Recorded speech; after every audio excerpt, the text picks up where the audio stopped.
If someone had told me 2 months ago that my meticulously ordered, beige-colored life would be saved by being thrown into the trunk of a car, I would have recommended a very good therapist.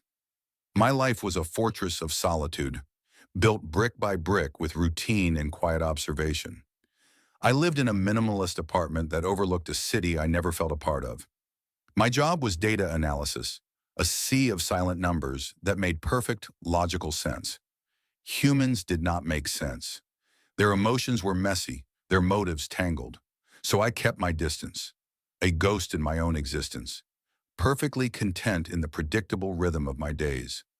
Wake, work, eat, read, sleep. It was a safe life, a small life, a life lived behind glass. Then he shattered it. I first saw him as a blur of dark clothing and raw force. He was a shadow detaching itself from the concrete wall of the parking garage.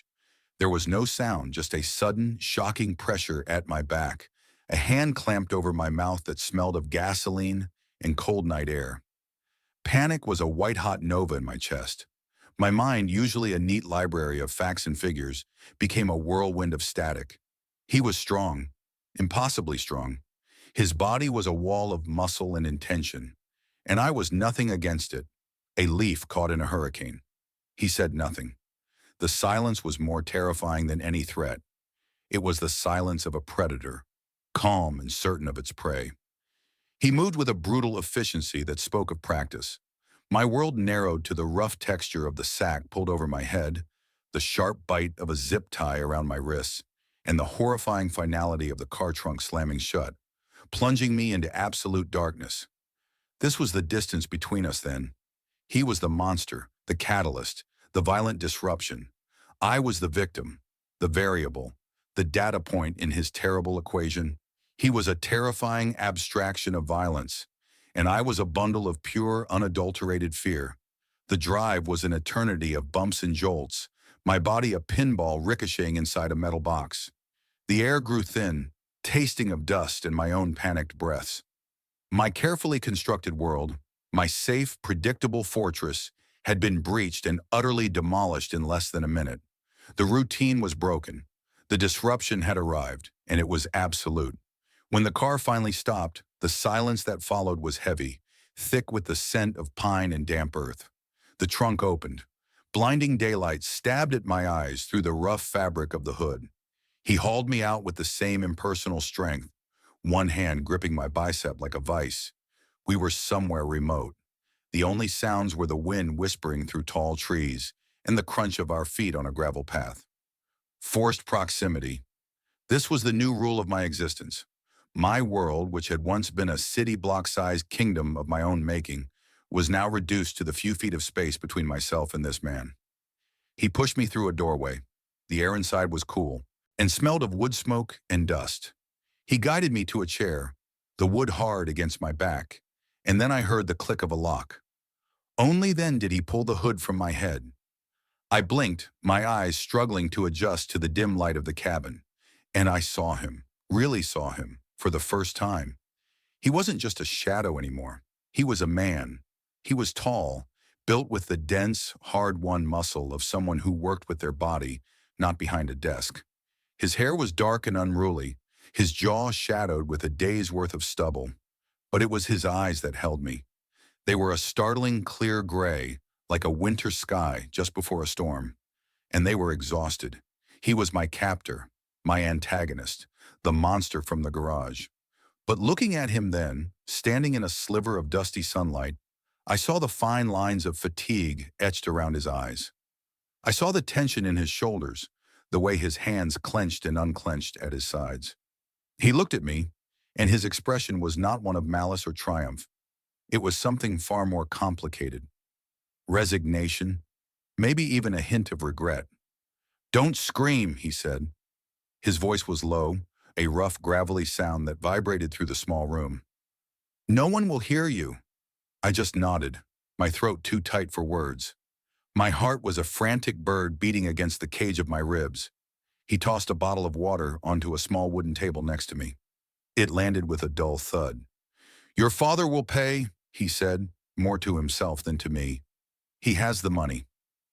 And that was it, the reason. The tidy, logical explanation for this chaos. My father.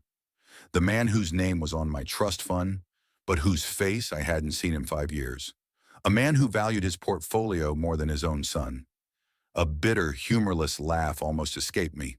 Of all the people to kidnap for ransom, he had picked the son of a man who might just write me off as a bad investment. The irony was a sour taste in my mouth. The first few days were a blur of silent tension. He kept me tied to the chair when he was awake, moving me to a small, bare mattress in the corner of the main room to sleep. He never spoke unless necessary. Eat, drink, don't move. His words were like stones dropped into a deep well.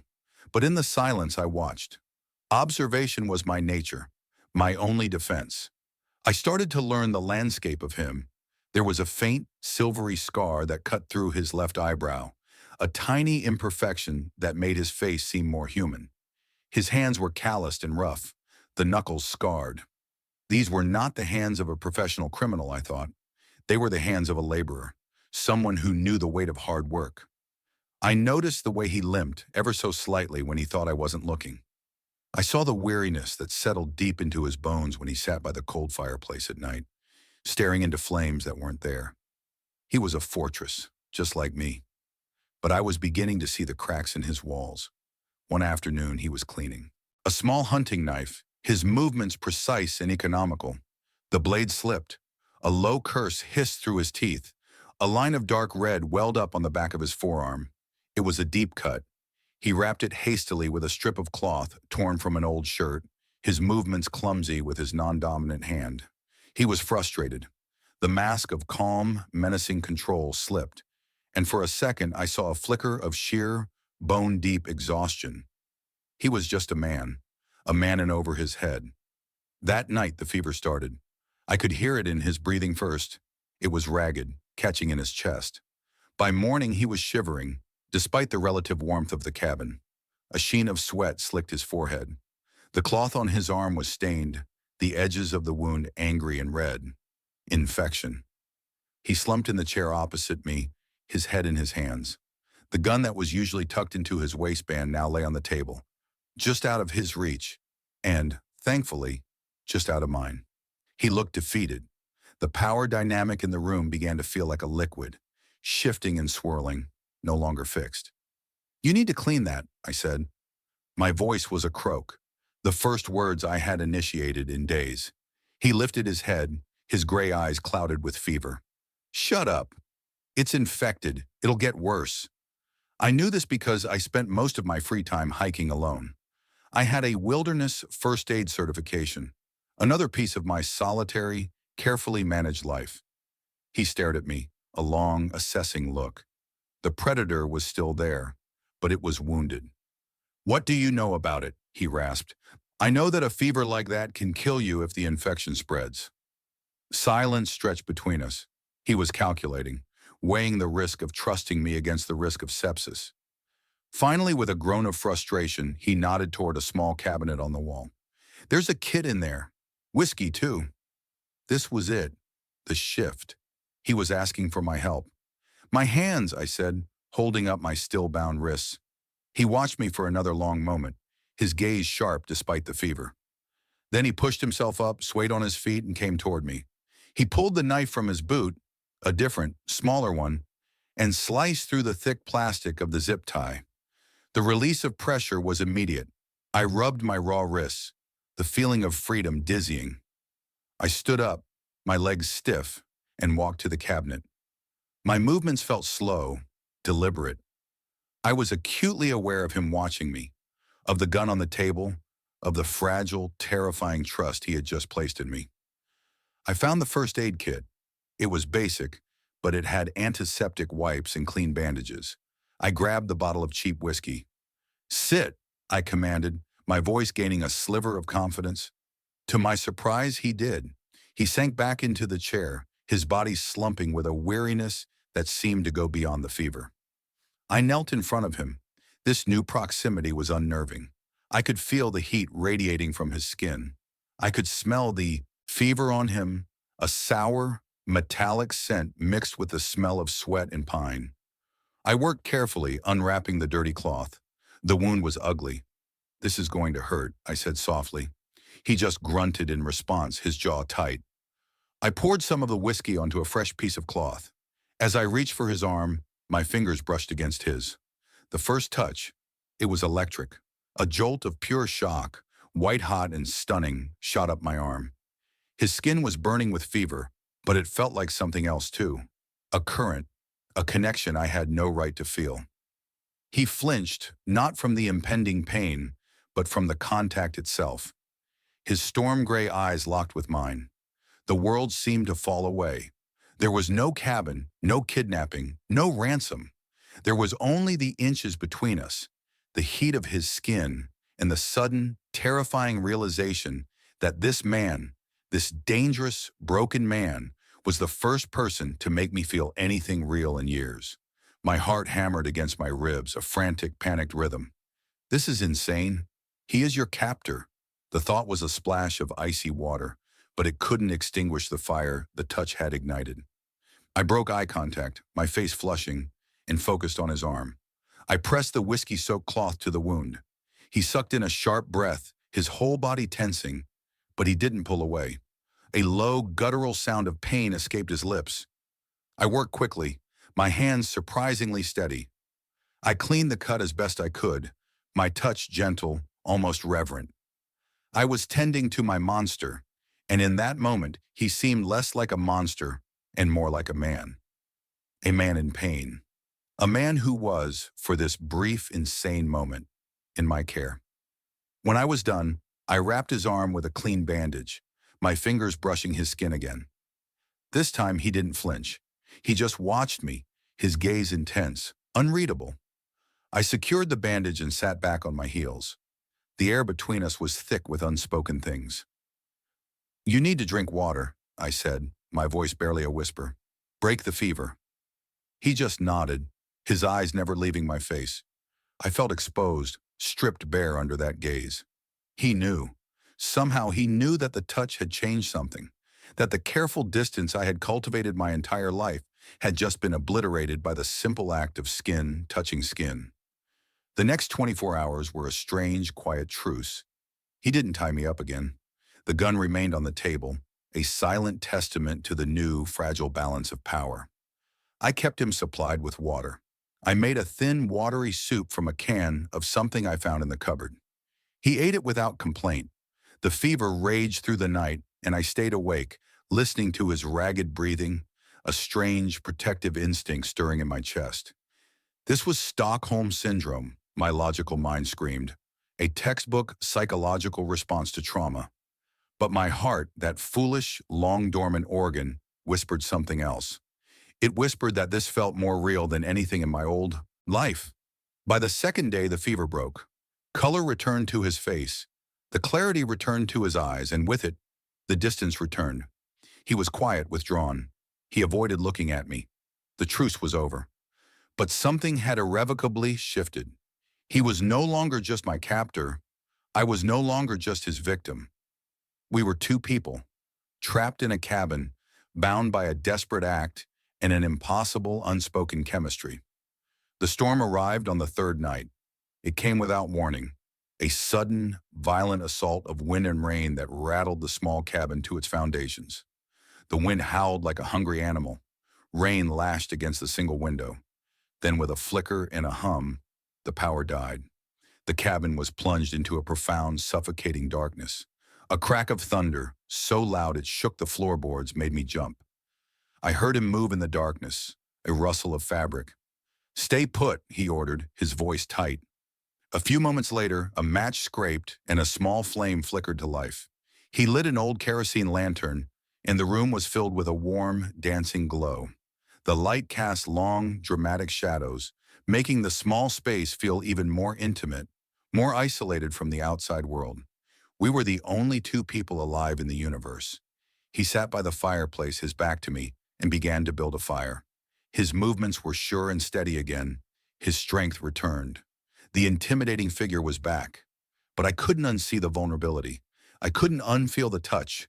The fire caught, spitting and crackling, adding its own light and warmth to the room. The storm raged outside, a symphony of chaos. Inside, there was only the sound of the fire and our breathing. "Why are you doing this?" I asked, the question escaping me before I could stop it. He stilled, his hand hovering over a log. "I told you. The money."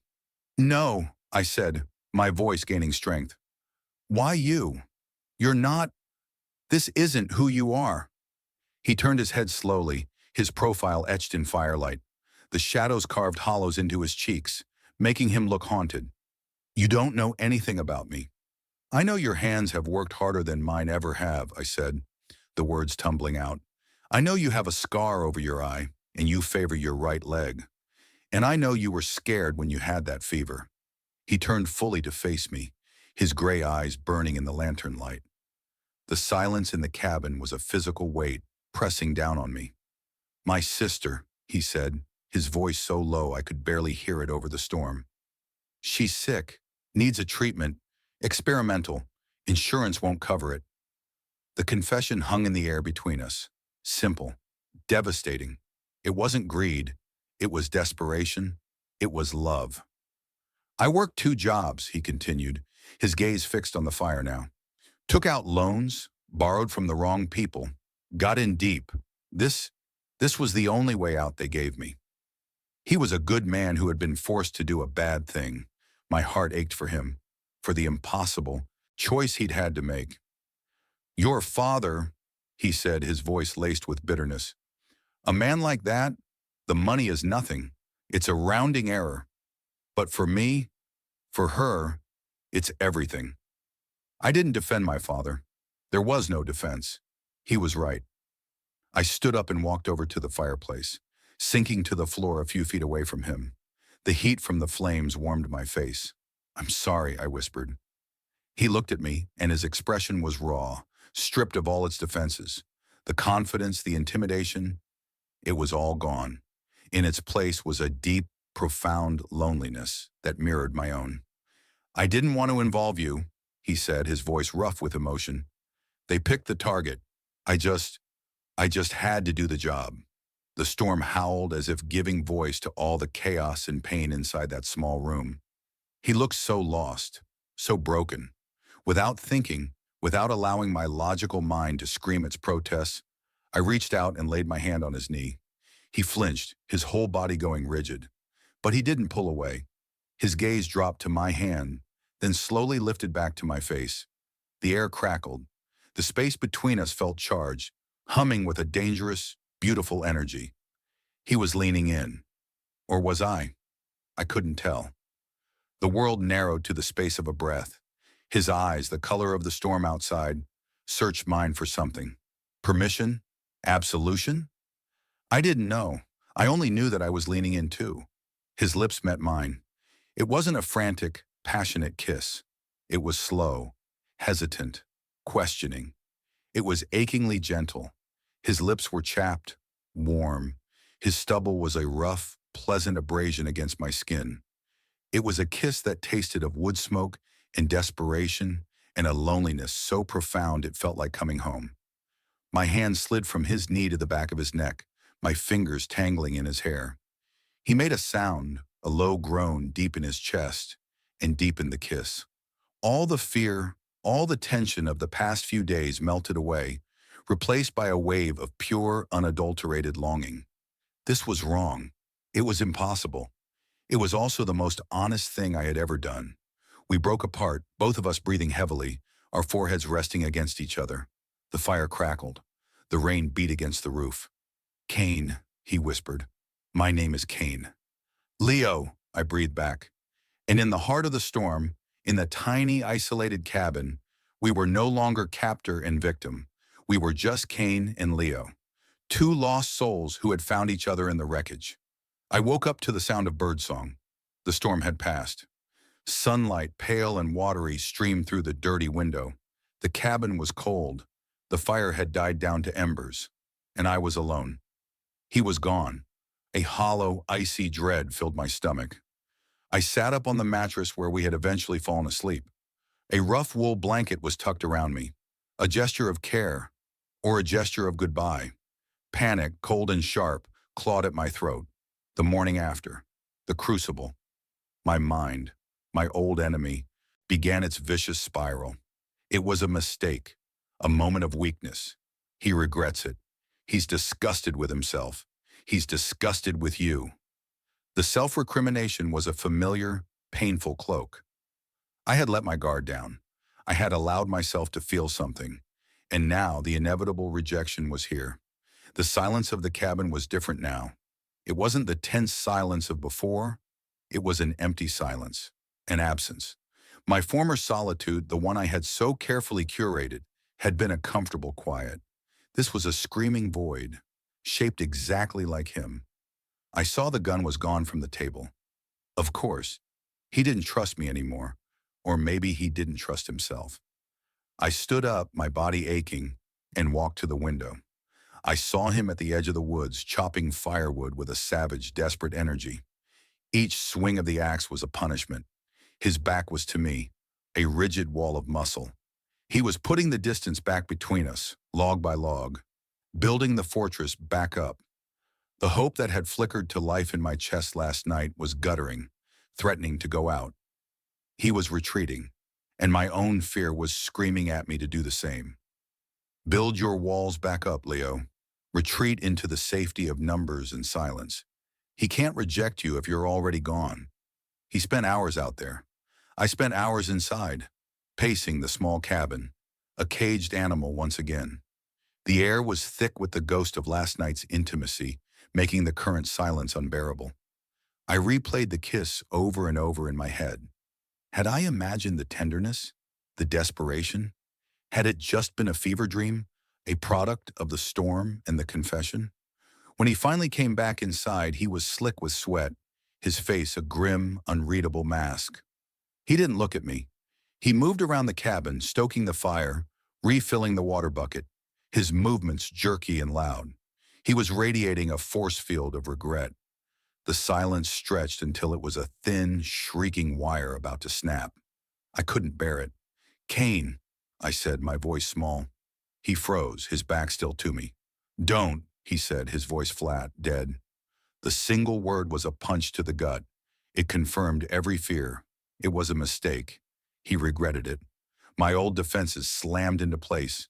My heart, which had dared to open, now felt like it was freezing over, turning to a solid, painful block of ice in my chest. "Fine," I said, my own voice turning cold. "Just tell me when my father pays, so I can get out of here." The lie tasted like ash in my mouth. The thought of leaving now, of going back to my empty apartment and my silent life, was an agony I couldn't comprehend. He finally turned to face me. His eyes were hollowed out, full of a pain that mirrored my own. He looked exhausted, not just from the physical labor, but from a war he was fighting within himself. "Leo," he started, then stopped. He ran a hand through his messy hair, a gesture of pure frustration. "This is messed up." "I know," I said, my voice clipped. "I shouldn't have touched you," he said, the words sounding like they were being torn from him. "It was a mistake." There it was, the confirmation, the blade I had been expecting. But then he took a step closer, and another, until he was standing right in front of me, the space between us charged again. "It was a mistake," he repeated, his voice softer now, full of a raw vulnerability that stole my breath. "Because now I don't know how I'm supposed to let you go." The world stopped spinning. My frozen heart cracked. He wasn't pushing me away because he was disgusted. He was pushing me away because he was scared. He was just as scared as I was. "You feel it too," I whispered, a statement, not a question. A muscle feathered in his jaw. He nodded, a single jerky movement. "I've been alone my whole life, Leo," he said, his voice thick. "Fighting for everything. For her. I don't know how to do this." He gestured vaguely at the space between us, at the impossible, terrifying connection that had formed in this prison. This new emotional territory was frightening, but it was also undeniably real. "Neither do I admitted. "My whole life has been about avoiding this, avoiding feeling." "And now?" he asked, his gray eyes searching mine. "Now," I said, my voice shaking slightly. "It's the only thing that feels real." A tear I didn't know was there escaped and traced a path down my cheek. He reached up, his rough thumb surprisingly gentle as he wiped it away. His touch was hesitant, but it wasn't a mistake. Not this time. This time, it was a choice. The call is scheduled for tomorrow, he said quietly. To your father. The final demand. The real world, with all its ugly complications, came rushing back in. What happens after? I asked. He looked away toward the door. They get their money. I get enough for my sister. And you go home. Go home. Back to the silence. Back to the glass fortress. The thought was a physical pain. I don't want to go home, I said, the confession shocking me with its honesty. Kane's gaze snapped back to mine, his eyes wide. He reached into his pocket and pulled something out, a small, tarnished brass key. He pressed it into my palm, his fingers warm and firm around mine. This is the key to the front door, he said, his voice low and steady. The men I owe, they're not watching us right now. They think you're secure. You could walk out of here, disappear into the woods, find a road, be free. The key was heavy in my hand, a symbolic gesture, a tangible act of commitment. He was giving me a choice. He was setting me free, but his eyes, his beautiful, storm-gray eyes, were begging me to stay. My freedom, or this terrifying, uncertain, beautiful thing we had found. My old life, or a new one with him. What if I stay? I asked, my voice barely audible. A flicker of something, hope, disbelief, crossed his face. If you stay, he said, his voice thick with emotion, everything changes. We'd have to run. From them. From the police. I have nothing to offer you but a life on the road. A life of looking over your shoulder. He was offering me chaos, danger, uncertainty. He was offering me himself. I closed my hand around the key, the metal cool against my skin. I looked at this man, this kidnapper, this desperate, loving brother. This man who had shattered my world only to rebuild it into something real and vibrant. I had spent my entire life running from emotional risk, and now I was being offered the biggest risk of all. I dropped the key onto the wooden table. It landed with a soft clatter. I've been looking over my shoulder my whole life, I said. I'm tired of running alone. The relief that washed over his face was so profound, it was like watching the sun break through the clouds after a week of rain. He pulled me to him, his arms wrapping around me in a crushing, desperate hug. I buried my face in his neck, breathing in his scent, and held on just as tightly. We were no longer captor and captive. We were partners, and we were in a world of trouble. The phone call to my father did not go as planned. Kane made the demand, his voice disguised and rough. My father, ever the businessman, tried to negotiate. He treated my life like a hostile takeover. Kane's employers, listening in on another line, grew impatient. Threats were made, and then my father said the words that sealed our fate. The boy is a sunk cost. Do what you will. He hung up. The silence on our end of the line was absolute. Kane slowly lowered the phone. The blood had drained from his face. We were loose ends, liabilities. The men he owed would not be pleased. They would come to the cabin not to collect their money, but to clean up their mess. Us. We have to go, Kane said, his voice grim. Now. And so we ran. We left the cabin with nothing but a small backpack and the cash Kane had stashed under a floorboard. We melted into the woods just hours before they would have arrived. The new beginning was not a quiet dawn, but a frantic, heart-pounding escape. Our new life is a series of cheap motels and diners in towns whose names I immediately forget. It is a life of paying in cash, of never staying in one place for more than 2 nights. It is a life of watching every car in the rearview mirror. It is terrifying, and I have never felt more alive. This morning I woke up in a room that smelled of stale cigarettes and bleach. The mattress was lumpy, the sheets were thin. Sunlight filtered through faded yellow curtains. And Kane was beside me. His arm was slung over my waist, his breathing a steady, comforting rhythm against my back. I didn't wake up with the cold dread of the morning after. I woke up with a feeling of profound, quiet peace. I slipped out of bed, careful not to wake him. I filled the grimy little coffee pot and watched it sputter to life, the aroma of cheap coffee filling our small temporary home. I leaned against the counter, a chipped mug warming my hands, and I watched him sleep. The tension that always lined his face was gone, replaced by a soft vulnerability. The scar over his eye was just a part of the landscape of the face I was coming to know better than my own. My old life was a gilded cage, a sterile, silent prison of my own design, paid for by a father who considered me a sunk cost. I had safety, security, and predictability, and I was desperately, profoundly lonely. Cain was the plot twist I never saw coming, the disruption that forced me to actually live, not just observe. He kidnapped me, yes, but he also set me free. He woke up then, his gray eyes blinking slowly, finding me across the room. A slow, sleepy smile touched his lips. "Hey," he murmured, his voice thick with sleep.